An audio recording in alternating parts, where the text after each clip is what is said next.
سلطان ملک شاہ ایک مرتبہ اصفہان میں جنگل میں شکار کھیل رہا تھا۔ کسی گاؤں میں قیام ہوا۔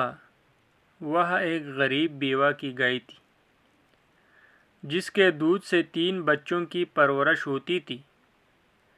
بادشاہی آدمیوں نے اس گائے کو ذبح کر کے خوب کباب بنائے۔ غریب بڑھیا کو خبر ہوئی تو وہ بدحواس ہو گئی۔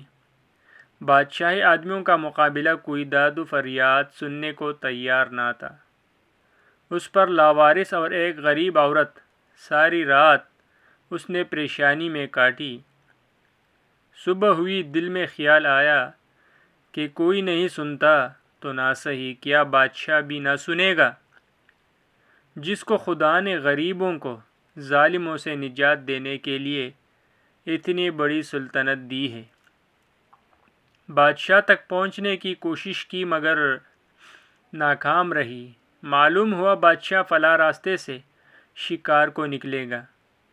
چنانچہ اصفہان کی مشہور نہر کے پل پر جا کر کھڑی ہو گئی۔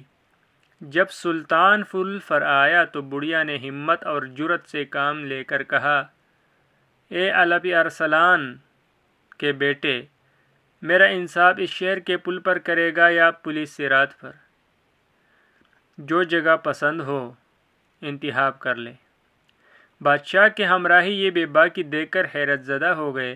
بادشاہ گھوڑے سے اتر پڑا اور ایسا معلوم ہوتا تھا کہ اس عجیب و غریب اور حیرت انگیز سوال کا اس پر خاص اثر ہوا، اور بڑھیا سے کہا، پل صراط کی طاقت نہیں ہے، میں اس جگہ فیصلہ کرنا چاہتا ہوں، کہو کیا چاہتی ہو، کیا کہتی ہو؟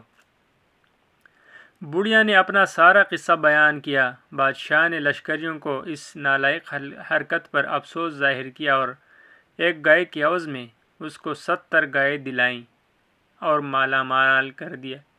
جب اس بڑھیا نے کہا، تمہارے عدل و انصاف سے میں خوش ہوں اور میرا خدا اور رسول خوش ہے، تو گھوڑے پر وہ سوار ہوا۔ آہ کیا زمانہ تھا! کہنے والے کیسے آزاد خیال تھے اور سننے والے کیسے عالی و حوصلے والا! اگر موجودہ تہذیب و شائستگی کے زمانہ میں کوئی شخص اس طرح حاکم کی سواری روک لے اور اس سے ایسی آزادانہ گفتگو کرے تو شاید آپ سوچ بھی نہیں سکتے کہ کیا ہوگا اس کے ساتھ۔ مزید اسی طرح موٹیویشنل ویڈیوز کے لیے ہمارا چینل سبسکرائب کیجیے گا۔ شکریہ، مہربانی۔